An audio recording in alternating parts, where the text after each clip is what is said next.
Isang magandang umaga mga buddy. So nandito po tayo sa APCO office para kumuha ng ANC. Ano ba ang ANC? So tara, let's go! Ang ANC o African Nightcrawler ay isang earthworm species na native sa tropical West Africa.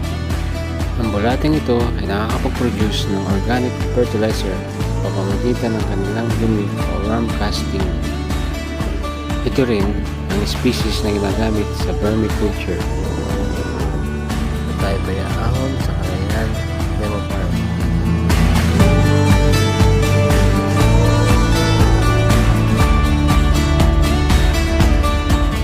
So, ang ANC ay natural composters na tulungan nilang tunawin ang mga basurang organiko at gawing super fertilizer.